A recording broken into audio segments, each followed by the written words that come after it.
What's going on, everybody? It's Cody. Welcome back to the channel. Two-game Wnba slate, Friday night, 10K to first. Let's look at my lineup from tonight. Obviously, I'm maxed the mini-max 150 lineups, but this was the main lineup, the only one I played in the big contest. I mentioned to everyone on the YouTube video and in the Discord, on the live stream, how high I was on Kennedy Carter. She was my flag plant play. 16%, absolutely love that number. Just a fantastic spot for her. The pace up, the way that the aces play, they just play so fast, it runs right into what Kennedy Carter does best. Chelsea Gray announces a starter, 5,700. I mean, she should be way higher owned than she is. That's crazy. She could play over 30 minutes, and I wouldn't be surprised. Asia Wilson, absolute chalk, as she should be, best player in the league. Alyssa Thomas, 16%, love that. I did play Emily Inksler as another value play, 41%.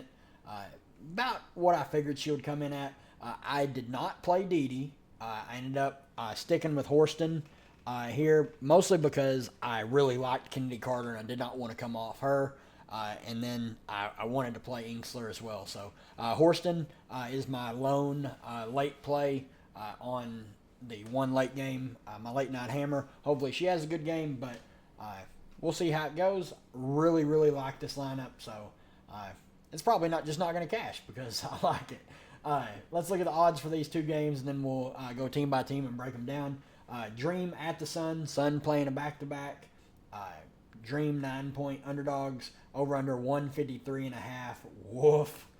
Sparks at the Mercury, 10-point spread, over under 166. So, on the Atlanta side, it has Ryan Howard listed as out, and they make doesn't have a timetable for her return. Early signs are not promising.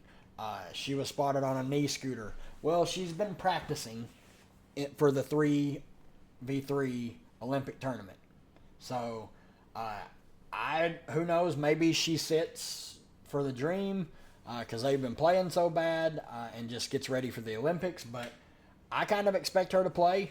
I mean, I don't know if she's been practicing for the Dream or just for the Olympics, but that's a situation we need to monitor. Tina Charles, 9,200. Oh, man. Tina only saw 22 minutes. They did get absolutely obliterated by New York. So she had a great game in those 22 minutes. So she's got high usage on the offensive end. Don't mind her as a spend up. Alicia Gray, 8,800. If Ryan Howard is out, don't mind going right back to her. She's been commanding a lot of usage. Just not been shooting the ball well, but has some peripheral upside. Can score. And if she has a good scoring game, she can easily pay off 8,800. Cheyenne Parker, 7,700. Nope. Who knows how many minutes she's going to play? Who knows if she's going to start, if she's going to come off the bench, if she's going to play one rotation and then Tanisha Wright shoot her into the sun. Just absolutely untrustable. 7,700. I can't personally do it. If you want to take shots on her, you can. Haley Jones, 7,600. What a time to be alive. Mid 4Ks all year. Sometimes even in the 3K. Then 5,700 last time out. With Jordan Canada back, she plays 39 minutes. What in the world are we doing here? I don't know what she has on Tanisha Wright, but she has some dirt because Tanisha Wright loves her some Haley Jones. I'm not paying 7,600 for Haley Jones. If you want to, if you think she continues to play the entire game, you can. But if you've played DFS for this season, you know how frustrating the Atlanta Dream are, how they run their rotations, pretty much everything. I will say, though, they did cut Crystal Dangerfield. They brought Maya Caldwell in. I'm not expecting her to play if she does. I mean, she's 3K. You can take some shots on her, but not for me. Jordan Canada, 6,900. Saw 14 minutes in her debut. She had 3 fouls in 2 minutes and then didn't have another one for the rest of the game. But she's fine. I think the price is a bit high. She needs to start to really be in consideration, in my opinion. Power started last game, only saw 17 minutes, as is the Atlanta tradition. She only took 2 shots, as is the Atlanta tradition. Had her worst game of the season when she finally gets to start. Just whatever. If you want to play her, cool. Nia Coffey, 6,200. Had another good game, but you know what happens after a good game. There's a bad one coming. But minutes are pretty secure for her of late, 26, 25, 23. I would expect her to play mid-20s minutes, assuming Ryan Howard is out. If Howard's back, I have no interest in this price for Nia Coffey. Naz Hillman, 5K, 11 minutes, 26 minutes, 10 minutes. Best of luck guessing. It's just really hard, and it sucks that it's only a 2-game slate where you kind of have to consider some of these Atlanta players, especially their value, and it's just gross. You're just drawing at straws. Who knows who's going to play? Who knows who's not? No interest in Amihir or Kabaj. You can take shots on Caldwell if you think she's going to get some run off the bench. I personally will have no shares. On the Connecticut side, they will be playing a back-to-back. They're playing tonight. AT at the top. Matchup is exquisite for her. Obviously, triple-double upside. Great peripheral stat getter. Can score the ball when she wants, when she gets to the rim. So don't mind her for tournaments. Dewana Bonner, 9,800. Price did tick back up. She's not shot the ball well of late. Don't know how she's going to do tonight because I'm recording this as the early games just started. So don't mind her. Always in play for tournaments. Bree Jones all the way up to 9K. They priced her up. Matchup is great, but price tag is not the best. This game could blow out, especially if Ryan Howard does not play, and we know that Bree Jones is the first one that gets pulled in a blowout. Dejanay and Ty Harris are fine. Obviously, I lean Ty Harris for the discount. 1K discount is quite a bit, and both the girls are pretty similar in what they do. Carrington, a little bit better of a defender. Ty Harris, going to get you some more assists. Might give you a couple more peripheral stats. Olivia Nelson-Dodoti, you can play her for value if you think the game blows out or Bree Jones gets in foul trouble. Tiffany Mitchell going to play 15 to 20 off the bench.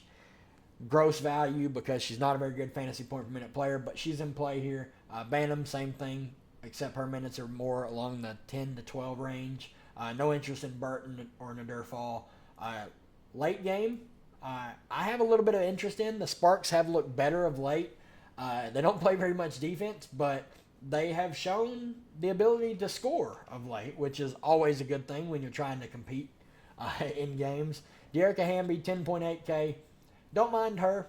I think the price point is solid. She come back to normal Dearica Hamby stuff. This last time out, 41 fantasy points, only 32 minutes. I don't like the recent outlook on her minutes, 30, 31, and 32. Obviously would love for her to go back to the 36 to 40. I'm not expecting Azura Stevens to play. It says she's questionable, but she's out until after the Olympic break from everything that I've read. Erin McDonald, 8,400.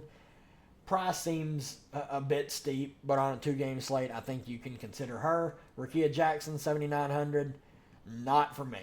Price tag is just entirely too high. If you think she's going to go out here and shoot 7 to 13, you can consider her. But like I always say, she is very scoring dependent, and the minutes are not secure when she's not scoring the ball well. The peripheral stats just are like, she's one of the most inconsistent players at getting peripheral stats, and she's an inconsistent scorer. So just not for me at that price point. Lexi Brown, 6,300. We'll see if she plays. She missed the game against the Liberty. If she plays, it does affect some of the cheaper value that we'll talk about here in a bit.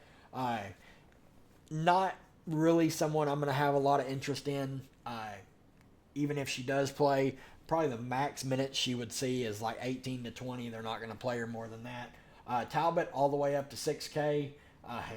Played 31 and 30 minutes the past 2 games. They have been playing her over Uru a little bit. Don't know how well that's going to work tomorrow going up against BG, so I would expect to see Uru quite a bit. Talbot's been good, though. I mean, 15 peripheral stats last game. Wow. Decent. She's been good of late. Don't mind her at 6K. but not expecting her to play 30 minutes again. Euro at 5,800. Minutes have not been very good these past 2 games. First game against New York, she was in massive foul trouble. The second game, she just wasn't playing very well. I mean, she had a good game, like a good DFS game, but she was not playing real well in real life. I'm expecting her to have to play more because they're going up against BG. Dearica Hamby and Stephanie Talbot cannot guard Brittany Griner. Uru will have to be out there to guard her. So, like the price tag on her, like her for tournaments. Ray Burrell, 5,500.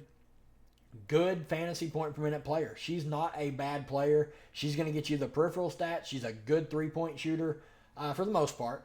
There's games, obviously, 1 of 3, 1 of 4 of late. She can shoot the ball, though, so don't mind her at 5,500. Matchup is great as well. Kia Nurse, 5,200. Minutes were there last game. It's gross. I don't know if I can play her. She's just score independent and has a extremely low floor. But the matchup is good. Zia Cook all the way up to 4,800. Not for me. Especially if Lexi Brown is back. She is just X out. But if Lexi Brown is out, look at these last 2 box scores. 17 minutes, 13 real life points, 20 fantasy points. 17 minutes, 14 real life points, 16 fantasy points. She is not going to continue to score in double figures. And when she doesn't, she is not going to pay off this upgraded price of 4,800. I'm fine letting people chase. I won't be playing her at that price. Just like I won't be playing Clarendon at 4,100. Just not getting enough minutes. Not a good fantasy point per minute player. Not the player that she used to be. In general, Queen Egbo signed here on a hardship. Not seeing enough run. I mean, 3 minutes. She practically just come in for a blow, a little rotation blow for somebody. Not someone I'm expecting to see very much run unless we get a lot of foul trouble for Uru and they have to have another center to come in. That's the only reason I would see her playing 7 minutes or more. So just not someone I'm considering. On the Phoenix side, love the Mercury here. This matchup is really good, by far the best on the slate, even though Atlanta's just terrible on defense. Connecticut's playing back-to-back, so I give the lean to Phoenix. BG, 10.6K. Should have her way with the Sparks if she wants to. She had 2 really great games, then 2 subpar games. Would expect her ownership to be down because of that. I love going back to her. Kalia Copper at 10K flat. Shot absolutely abysmally last time out, but the usage has remained there even with BG back, so I have 0 issues paying up to play her. As you guys know, I do like paying up for spend ups coming off of poor shooting games. It usually lowers the ownership. Natasha Cloud, 9,400. The upside just isn't there with her. She's still playing low 30s minutes, and she took 15 shots last time out. The point upside, the raw point upside is just not there with everyone back. She's just not asked to do a lot. Just really, really hard to pay $9,400 for her. I would rather pay $8,900 for Diana Taurasi, who is inconsistent at getting peripheral stats, but has been shooting the ball really, really well. And we all know that Diana Taurasi is not afraid to shoot the ball. So I would just rather play her over Natasha Cloud. I mean, last time DT played the Sparks, she went for 40, and then I thought there was another time when they played them, but I guess it was just that one. 31 real life points, so there's always upside in playing DT. Obviously, she has a low floor if the shot's not falling, and she doesn't feel like getting the peripherals. But for tournaments on a 2-game slate, I do like her. Rebecca Allen, 7,400. That seems a bit pricey in my opinion. She has seen 33 and 28 minutes last 2 games, shot the ball well, has been getting some rebounds, so don't mind it, but we know what her floor can be. I mean, single digits or this like 15 to 16, where she does not pay that salary off, so kind of tough to get there with her. Sophie, 6,600, coming off of a terrible game. She's been up and down. I don't really like the price on her, but the matchup is good. Never playing Natasha Mack with BG back. Sig Sutton is she missed the last game, but we'll see if she plays in this one. If she does, would mean Osborne would probably just be out of the rotation. Same with Harrigan. I don't really have very much interest in any of them three, even if Sutton is out. It would just mean extra minutes for Allen and Sophie. But that's going to do it for me, guys. Good luck to everybody. If you enjoy the content, leave a like. Really helps out the channel grow. And I'll be live before lock. Come by, ask some questions, hang out, and we'll see you later.